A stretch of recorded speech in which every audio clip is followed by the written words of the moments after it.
There's a specific, suffocating silence unique to an exam hall, an acoustic vacuum where the only sound is the frantic, rhythmic clicking of a pen. Under this kind of pressure, the human body often rebels. Students routinely experience extreme physiological reactions, ranging from localized nausea to chain reaction vomiting that clears entire rows of desks. The mind fares no better. Intense stress triggers temporary cognitive failure, leaving normally prepared students staring at the page, unable to recall fundamental facts or basic vocabulary. A standardized test is designed to measure academic competence, but the environment is a pressure cooker, pushing the human brain to its physiological limits. Arjun Patel walked into his final accounting paper while actively suppressing the details of a cash theft from his recent internship. He sat down and flipped his exam paper over. Instead of the standard printed header, his name was already meticulously handwritten across the top edge. When extreme academic anxiety collides with a repressed secret, the exam hall becomes a psychological trap. As Arjun stared at the page, his reality warped. The standard printed accounting questions visibly twisted into handwritten personal accusations, demanding to know where he hid the stolen money. This illustrates the guilty knowledge effect.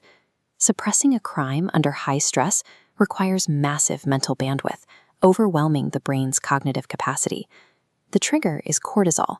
Massive amounts of this stress hormone flood the system, impairing the prefrontal cortex and destroying reality testing.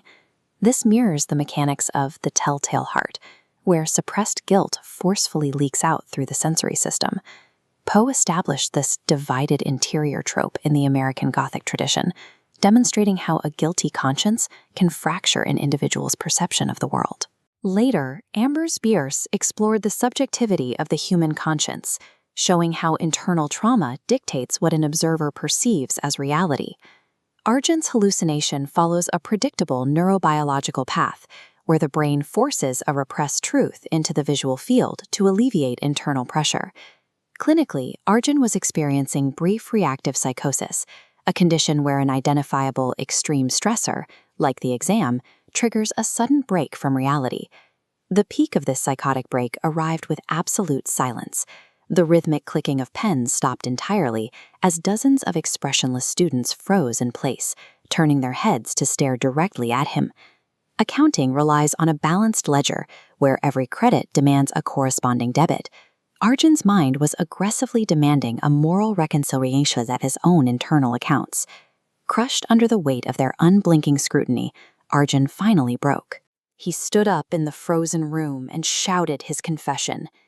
In the Gothic tradition, confession acts as a biological release valve, a mandatory expulsion of data required to stop the mind from destroying itself. Then, the exam bell rang. Reality snapped back into place. The room filled with the noise of chairs scraping and paper shuffling as the students packed their bags and ignored Arjun. But a different kind of reckoning waited outside the classroom.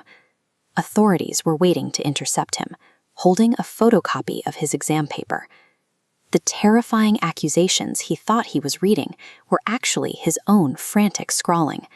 The paper served as undeniable physical evidence of his crime. This happened through disassociation. Under stress, the brain creates a detachment, severing the conscious mind from motor controls.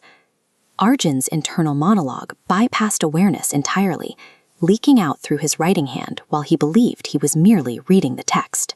This scenario represents the nightmare test, an environment where the external pressure of the exam hall becomes the perfect catalyst for internal collapse. Modern Gothic horror reveals that the most ruthless and inescapable interrogator is a person's own fractured mind.